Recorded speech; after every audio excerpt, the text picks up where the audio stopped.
Brought to you by youth, elderly, and persons with disabilities. It's time to choose our leaders. Let's show up and participate in the Special Interest Group elections. Starting June through August this year. Your vote, your voice. My vote, my voice. This message is brought to you by the Uganda Electoral Commission.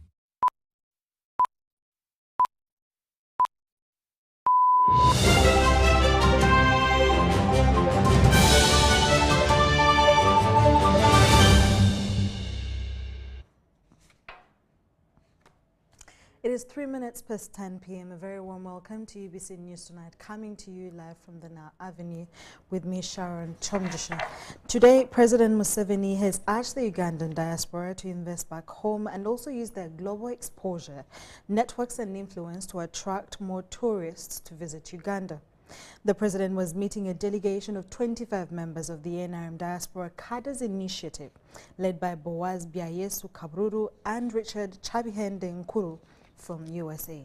The in-depth engagement at State House in Entebbe focused on savings and investing back home, identifying markets across North America for Ugandan products, promoting and increasing tourism to Uganda, countering misinformation and promoting Uganda's image, attracting investors to Uganda, facilitating skills and technology transfer, and advocating for strategic unity for all Ugandans abroad.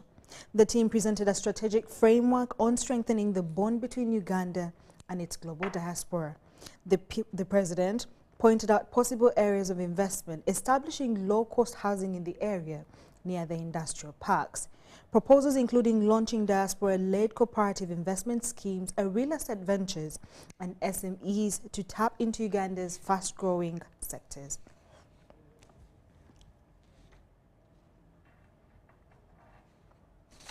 The Prime Minister of Uganda, Robert Nabanja, has extended an olive invitation to the governor of Hunan province in China to come to Uganda and explore more opportunities for Chinese investors.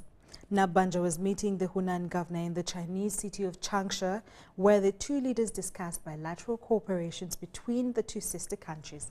Jingo has a detailed report.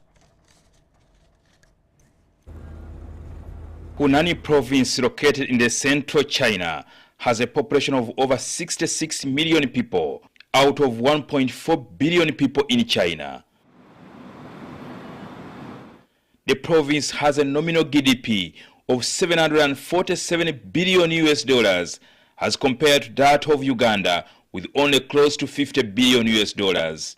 Uganda being one of the best investment destinations in Africa, the Prime Minister of Uganda, Robert Nabanja, is keen to attract potential investors from Hunan province in China. During the meeting with the governor of Hunan province, Nabanja extended an olive invitation to the governor of Hunan province, Mao Wei-ming, and explore more opportunities for the Chinese investors. Your Excellency, let us take this opportunity to strengthen our brotherly relationship and further explore new areas of cooperation. I want to also take this opportunity to invite you to Uganda. Now we are witnessing the peak of the relationship between China and Uganda, and Hunan, as a very important province in this aspect, has established a long-term mechanism of cooperation and exchanges with Uganda. Uganda had earlier attracted investors from Hunan who have helped the country to increase on her electricity generation capacity. The company that constructed the Karuma hydropower project, that is Sino Hydro Bureau 8, as its headquarters in Changsha. Entebbe and Changsha have become sister cities since 2003, and the government of Changsha funded the renovation works of Entebbe Changsha Model School, the Confucius institution co-established by Shantam University. Uganda and Hunan have met each other in halfway in terms of our cooperation. We have a very promising field of infrastructure construction and the Beidou navigation satellite and new energy, culture and tourism and broadcasting system. Meanwhile, the Prime Minister also met the Chinese Foreign Affairs Minister Wang Yi and proposed to the Chinese government the priority areas of cooperation. Following flagship projects require funding. One is Chibuye Busega Express project, which requires $229 million. Then the infrastructure development for digitalizing the health information, the Uganda National Backbone Infrastructure Project, phase number 7, the construction of the East African crude oil pipeline, the electrification infrastructure for the standard gauge railway, expansion of Entebbe International Airport, and then the support to Uganda Development Corporation, UDC, the investment arm of our government, and the support to appropriate agricultural technologies for increased production, productivity, value addition, and market access infrastructure. The Prime Minister also thanked the Chinese government for supporting Uganda in her development agenda, especially the infrastructure projects in Uganda. 600 megawatt Karuma hydropower plant.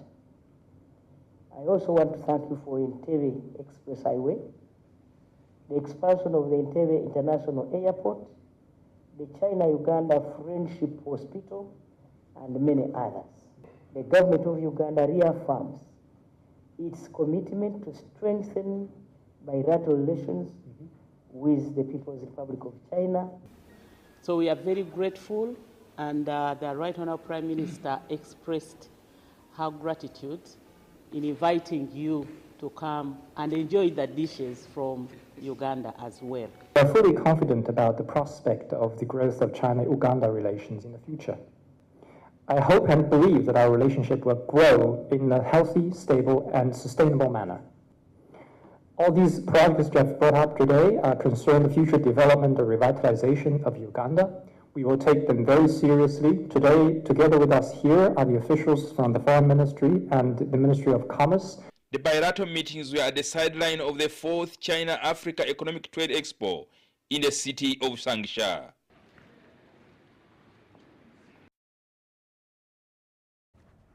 The National Chairman, NRM Southern African Chapter, Isma Luzige, has called upon party supporters to embrace the upcoming Youth Lower Level National Structure elections and party nominations beginning this week. Luzige was addressing media from Johannesburg, South Africa. The chairperson of the Southern Africa NRM chapter, Isma Luzige, has commended thousands of party supporters for expressing interest in different political offices. That shows the zeal of our party, that NRM is still the mass party. With party nominations commencing on Tuesday, 17th June 2025, supporters have been mobilized to ignite momentum. So I call upon everybody to give all these leaders total support. Let's embrace them, let's grace them, let's give them total support wherever they are, being financially supportive in everywhere we can. Addressing media from South Africa, Luzige notes that this, however, must be done in a peaceful manner. And I call upon the members who will have showed interest. If you participate and you don't win or you don't succeed in your participation, that is not the end of the world. I call upon you to, once you lose, losing is not the end of the battle. Give your support to your fellow party member. And that I want to reiterate it on it. Members of NRM, you have that tendency. Once you fail, you feel you start creating grudges and enmity, but that is not President Museveni's agenda. That is not the party agenda. We call upon you to participate and get involved than ever before. Give your friends your competent support. To the NRM youth, Luzige has emphasized the need to embrace the pending lower level structure national elections. I call upon all the youth members to participate in these elections. You know, the youth, you are the pillars of our party. Without you, the party is nowhere. So we call upon all the youth across the country to govern yourselves, to love your party, to love what you are doing, to give your youth, fellow youth support. With the youth taking the lion's share of Uganda's voting population, it is crucial for every party to build on their numbers and support. We don't expect NRM to be in GNU, Government of National Unity, with the other party members. We are looking as NRM as We are a mass party.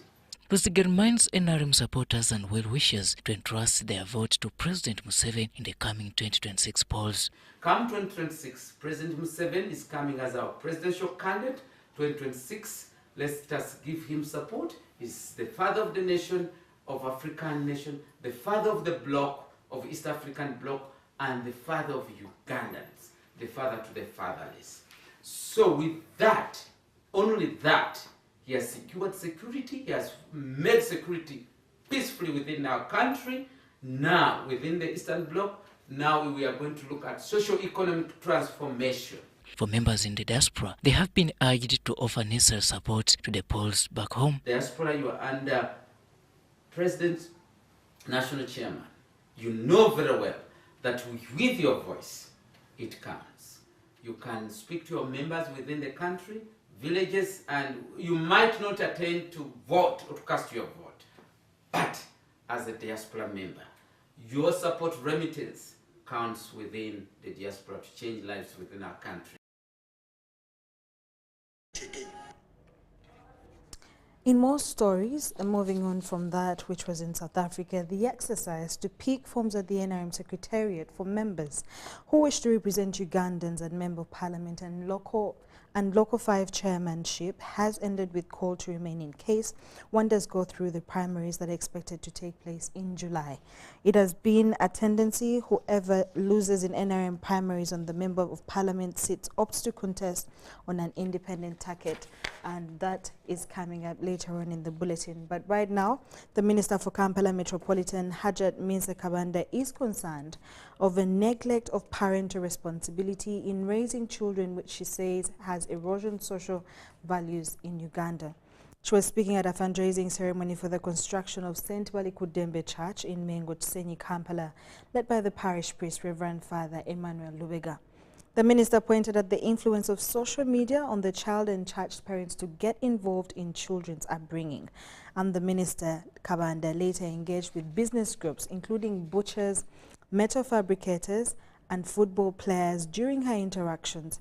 The groups shared so many challenges to which the minister encouraged them to utilize government wealth creation initiatives.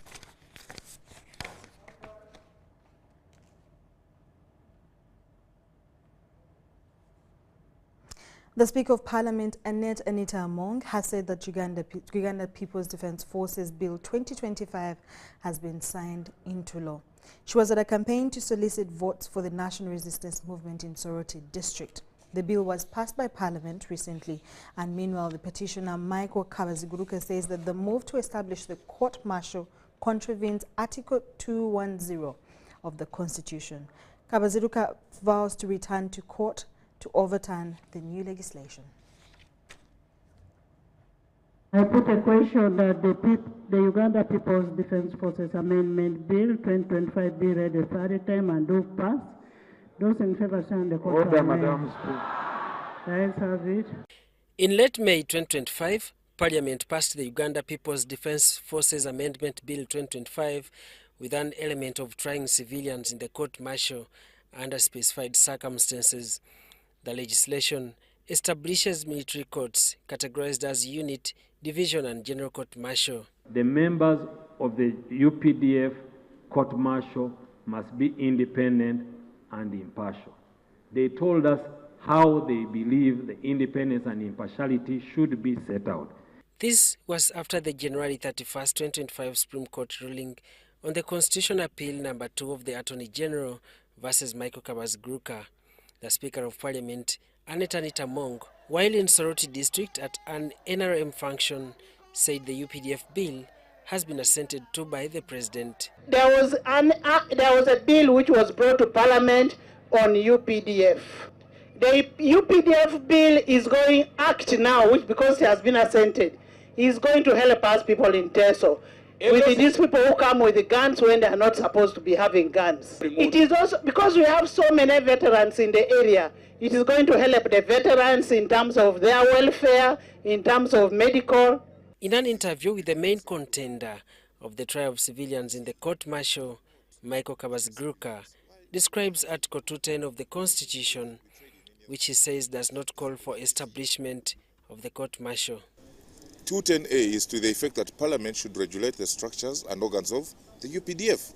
In B, Parliament should handle the recruitment, promotion, discipline, and removal of members of the Uganda People's Defence Forces. The Constitution is clear.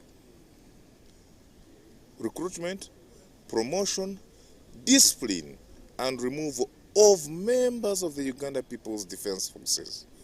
And in C, it says terms and conditions of service. D, it says deployment of troops outside Uganda.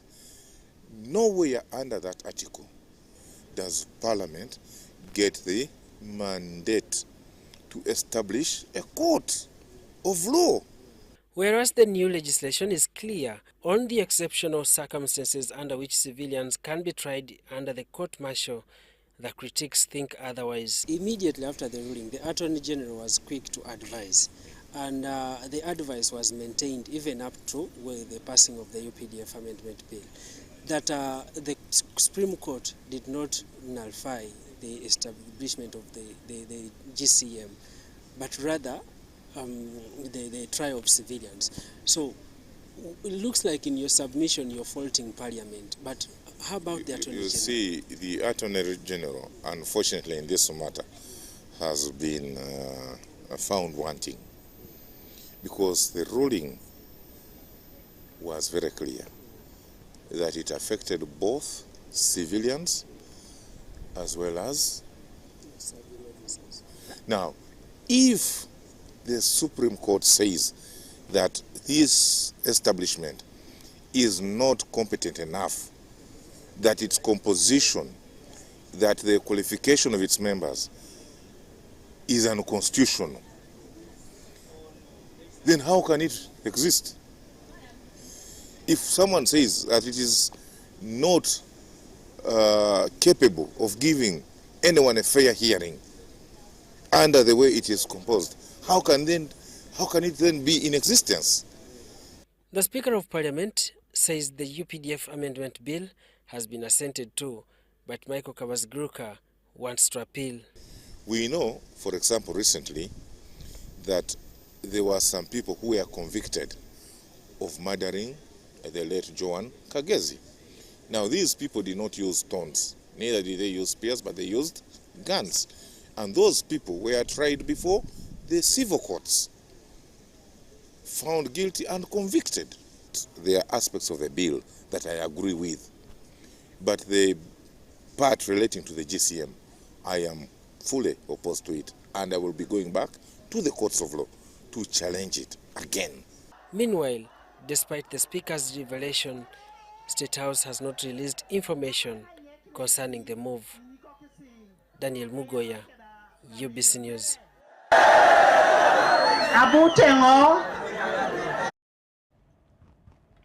In more news, State Minister for Youth and Children Affairs, Balam Bargahara, has highlighted uptake and implementation of different government wealth programs for women and youth.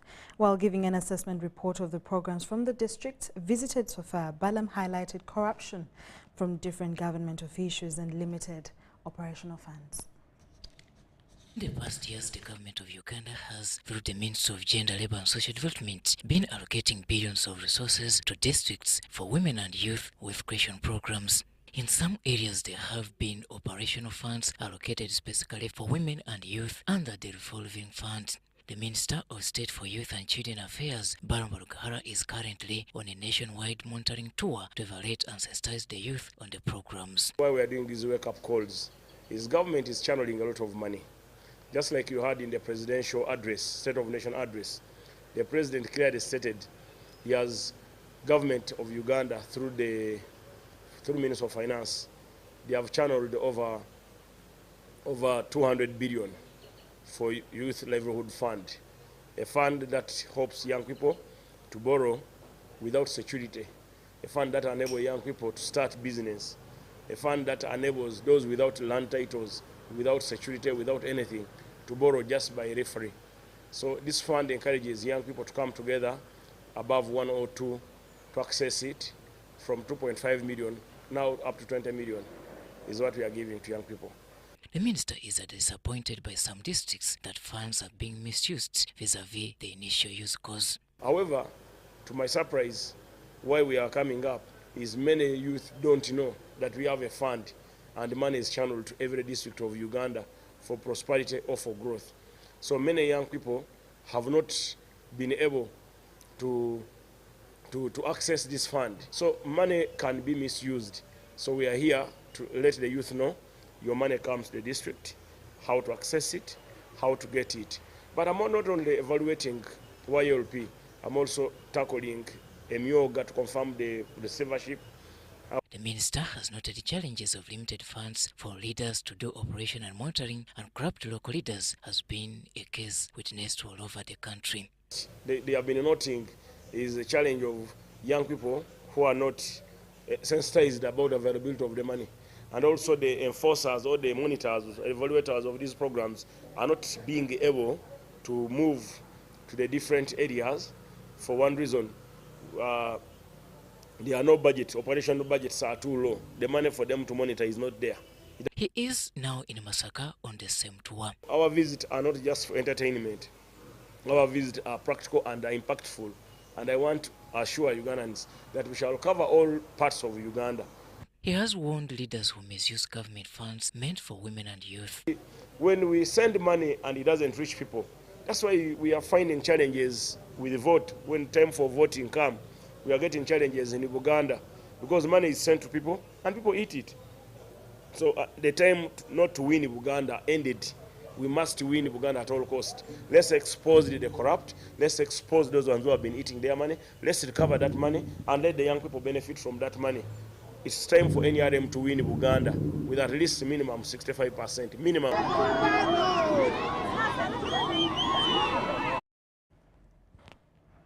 Mityana District Deputy Chief Administrative Officer Jude Byaruhanga says in Mityana District over 35% learners who enroll for Primary 1 don't complete Primary 7.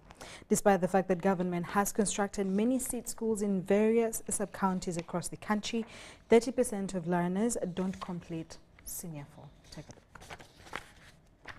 look. Teenage pregnancies. School dropouts in Mityana district has increased. Although government has constructed seed schools at sub-county levels, leaders in the district have initiated a campaign to punish who disrupt the young generation. The Deputy Chief Administrative Officer, Mityana District, Jude Byaruhanga, says statistics in the district indicate that over 35% of the learners enter P1 don't complete P7. Also 40% drop out of school at S4 due to teenage pregnancy. It's a government policy now that each school should have a patriotic club. And I am happy all the government schools in Mityana have picked it up. And I want to encourage you to continue with that. The Mityana District Deputy Cow addressed teachers, parents and students at Namungo Seed Schools while passing out over 300 students. Patriots. He tipped Mityana residents to embrace government programs. The Assistant RDC Mityana, Waswa Chrysostom Buyondo, said private schools need to establish patriotism clubs. PDM, Babagamba, that is poison. And then the people are saying that we are giving PDM, and they are saying they are disadvising the people that police don't get the money for PDM. They are the very people who are eating the government salaries. That is wrong. Katibaba Gamba is a center Gutwa, they are diverting them to have a spirit of patriotism. The Mityana District Education Officer Mary Nanyanzi and the headmaster Namungo Seed School Flavia Nabisubi commended government for the new curriculum. Nga Namungo Seed ekwata kisoka olw'emiti gye twasimba gye tulabiridde abaana bano olwali basobola okutula wansi w'obusiikirize obwo ate nga bikyagejja ebisiikirize buli lukedde, so mutuyozeeyoze kubanga twakwata ekisooka mu conservation of environment. Bange eryo nalye namala eno twali tetulina secondary. Netwagala okwongera okwebaza gavumenti yaffe n'eriko batukwatiddeko batukoze bulungi. Twagala okwebaza mu abasomesa bwe muwanika omumuli nga naffe tugamba Namungo oye. The immediate past district governor of the Lions Club of Uganda, District 411B, Dr. Stanley Bukide, has appealed to Lions executive members to be strategic and uphold the values of the club. Dr. Stanley was officiating at the installation of the third president of the Lions Club of Entebbe Road. Take a look. Members of the Lions Club of Entebbe Road have installed new leadership with Lion Richard Magezi, the third president of the club under District 411B.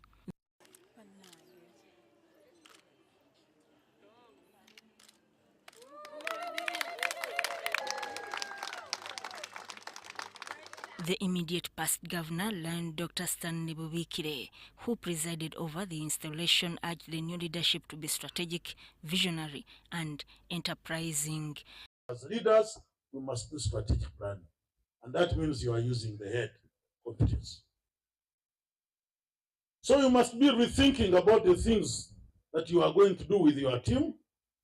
You must be open to your team and give them the ideas which you must sell to them and the various responsibilities and possibilities. Foster an environment that encourages discussion.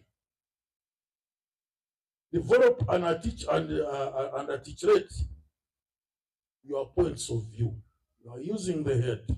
Dr. Bukide also advised the incoming board to brace for the responsibilities ahead, reminding them that service to community requires both commitment and innovation. Describe what you need as a leader and make sure the others have picked and understood. And like I've already said, I like the word, balance the strategies and operationalize your thinking. Execute the key plans and make sure that they can become successful.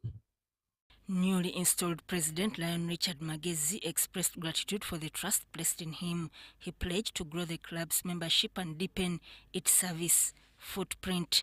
As the president of Entebbe Road Lions Club, I have made up my action plan, or what we call a year planner, with items of what I'm supposed to do against our aspirations.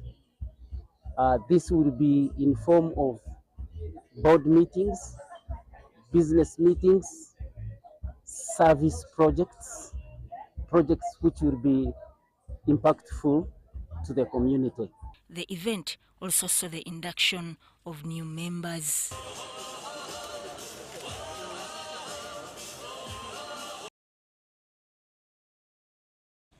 Still about Rotary, the Rotary Club of Kampala Kawempe has installed a new president in a colorful ceremony graced by District Governor nominee Gerald Obai.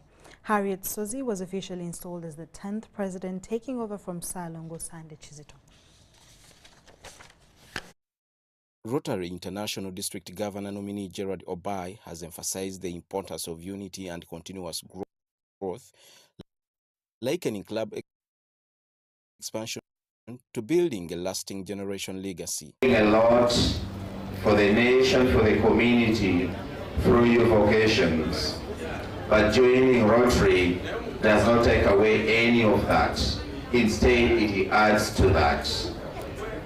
Your standing in the society will be greatly enhanced through you joining this wonderful, wonderful organization. Not only will you be able to expand your network, because first of all, when you look around here, I think there are people from different walks of life. The governor nominee was officiating the installation of the 10th president of the Rotary Club of Kampala Kawempe, Harriet Sozi, who was taking over from Salongo Sande Chizito. We install Harriet as president, the 10th president of the Rotary Club of Kampala Kawempe. Incoming President Harriet Sozi expressed gratitude for the trust placed in her and pledged commitment leadership, promising to build on the strong foundation laid by her predecessors. As we embark on this new rocky year, I'm reminded of the powerful words of the late Dr. Jane Goodall. Every individual matters. Every individual has a role to play. Every individual makes a difference. These words resonate deeply with me because they reflect the very essence of Rotary.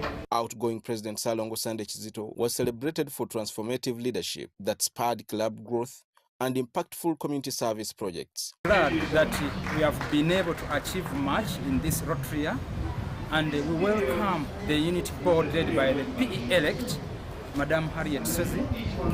Over the years, our club has achieved much, but as Magic President, along with my board, we have also added on something. We have gone on to achieve a number of projects, a number of goals in our club.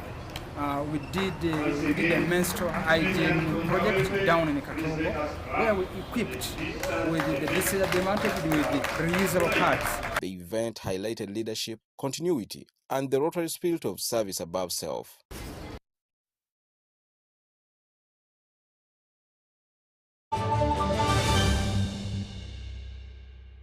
Here's your chance to win school fees for your child for a whole year. Just pay school fees using Momo. Hi, Mengo Senior School. We are here to reward one of our winners that paid school fees with Momo, and they got themselves school fees for a whole year. The winner is my little sister. We loaded the money on my line. We did a payment. So basically that's the story behind as to why it's me and then mom. It's such a relief for any parent, because you imagine sitting at the back and knowing the child is going to do school for a full year. You're not worried about anything whatsoever. So I'm excited. Thank you, MTN. This is continuous, so please, I call upon everyone to continue paying school fees with Momo. Dial *165 *80# and pay school fees with Momo and stand a chance to win school fees for a whole year.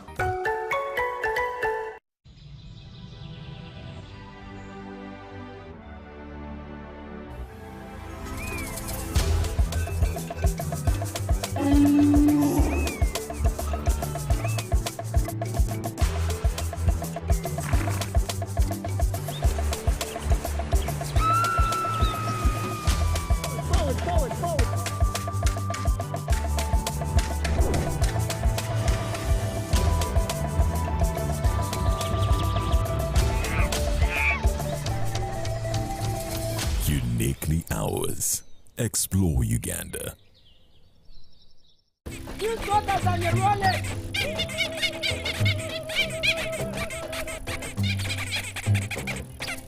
Bobby, again! What's this drama? Drama? Colleagues, elections for special interest groups are calling.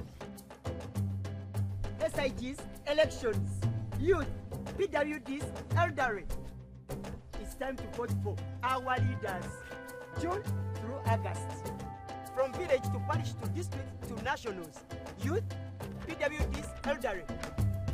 It's time, go vote your leaders. No! Elections are supposed to be peaceful. Easy vote, okay? Youth, elderly, and persons with disabilities. It's time to choose our leaders. Let's show up and participate in the special interest group elections. Starting June through August this year. Your vote, your voice. My vote, my voice. This message is brought to you by the Uganda Electoral Commission.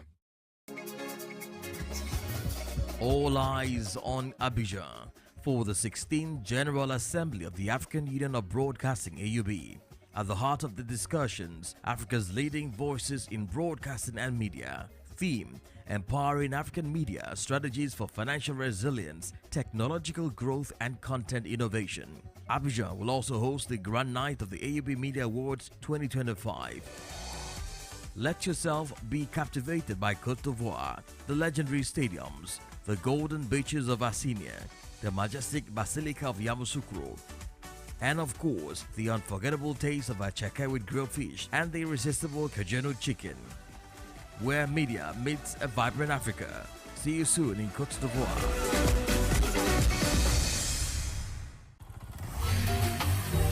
Hello, Kampala, Uganda. In response to the national call of strengthening the traffic security, Good Products Group HGO brand has officially launched the Rider Selection Campaign. Registration is now open. Visit www.riders.hgo.com. Complete your registration now for a chance to win exciting prizes including motorcycles, exclusive HGO gift boxes, and official rider vests, all while promoting safe riding awareness. This is how to participate. Pay the registration fee, invite 3 friends to form a team of 4, and your registration fee will instantly be refunded. Begin your journey of honor today. Don't miss this opportunity. Join the challenge, promote road safety, and become a pioneer rider. For details, visit the official Good Products website at www.hgo.com or call toll-free 0800-335-555 or visit our offices at Kingdom Kampala 3rd floor to register now and win prizes worth millions. Here's your chance to win school fees for your child for a whole year. Just pay school fees using Momo. Hi, Mengo Senior School. We are here to reward one of our winners that paid school fees with Momo, and they got themselves school fees for a whole year. The winner is my little sister. We loaded the money on my line. We did a payment. So basically that's the story behind as to why it's me and then mom. It's such a relief for any parent because you imagine sitting at the back and knowing the child is going to do school for a full year. You're not worried about anything whatsoever. So I'm excited. Thank you, MTN. This is continuous, so please, I call upon everyone to continue paying school fees with Momo. Dial *165 *80 hash and pay school fees with Momo and stand a chance to win school fees for a whole year.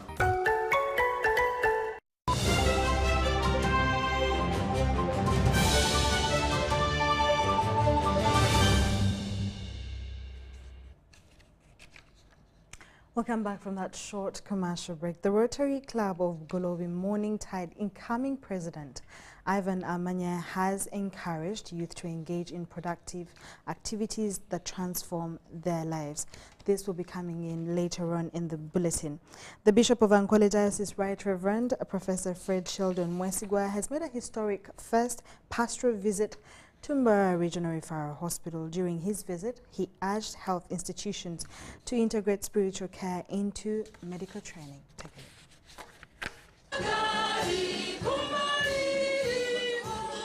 The Bishop of Ankwale Diocese, Right Reverend Professor Fred Sheldon Mwesigwa, has commissioned a new chaplaincy hall for spiritual counseling at Mbara Referral Hospital.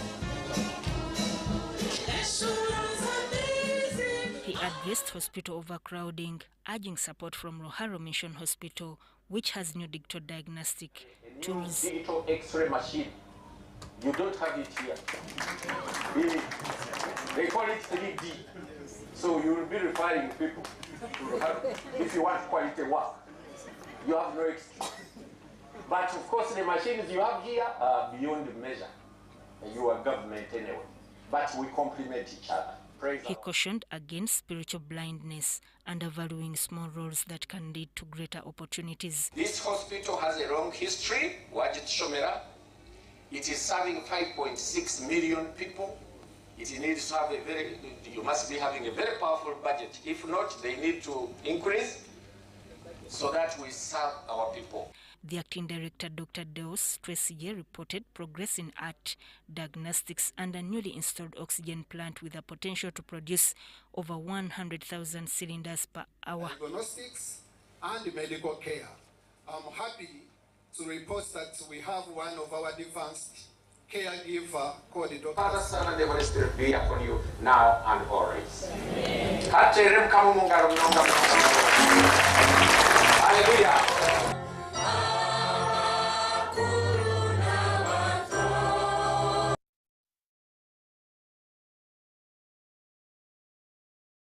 And from the business desk, science and innovation is a vehicle that could drive the economy of this country by 2040. Minister of Science, Technology and Innovation, Dr. Monica Msanero, says that government is putting emphasis on science right from school-going students together with the youth to be trained on how to be innovative to add value to products. This was disclosed by the Minister of Science, Technology and Innovation, Dr. Monica Msanero Masanza, during the closure of the 3 days consultative meeting on leather and textile innovations held in Kampala. So I would like to invite all Ugandans, be there, come and see where science has reached in your country. You are going to find there opportunities, you're going to find knowledge, you're going to find motivation, and you're going to interact with so many useful people and build networks. I wish to invite all of you next week. The destination is Kololo National Science Week. State House industrial chemist Ahimbisiwe Wilfred said that President Museveni reminds Ugandans that science and technology will improve a national development program for more profitable chain. So this is good for us and for the stakeholders who are here. And also, why now is because, as you heard the minister when she was opening up the workshop, is that the president has committed to having a science-led economy, an economy led by science, technology, and innovation, and therefore science has to be involved in every aspect. Alan Ocheng, planner, Food Processing National Planning Authority, says the theme for NDP4 is sustainable industrialization through employment, wealth creation, and inclusive growth. The president was saying, as a country, we cannot do everything, but what are the key things that we can prioritize to be able to grow our GDP? And in the NDP4, there were priority areas, but I'll give the ones that are key to us. There are just three. Value addition. We've all been looking through a path of value addition. We don't want to export raw materials. The in charge of programming at Leather Value Chain College of Veterinary and Biosecurity Makerere University, Kajumba Win, said that they have been able to sensitize the people of Karere Slaughterhouse on how to keep the hides and skins and add value before sale. So that one is value addition through the leather value chain, that where they slaughter animals, they flay the skins, the hides and skins, and they remove the offcuts. Those offcuts are the ones that they use to make gear and chain that also leads to cosmetics. The Senior Lecturer, Department of Palmer, Textiles and Industrial Engineering, Dr. Mwinguzi Alex, says that more knowledge has been given to the learners on how to go about modern ways on keeping leather-related products. We are actually going to see a lot of change.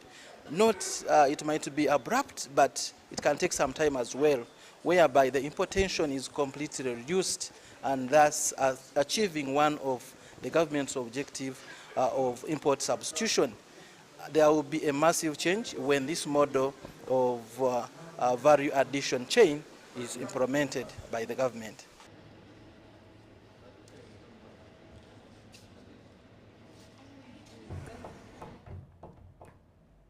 And that's all we had for you today. Thank you so much for watching UBC News Tonight with me, Sharon Kyomugisha, from the team, and I. Have a lovely night. Bye-bye.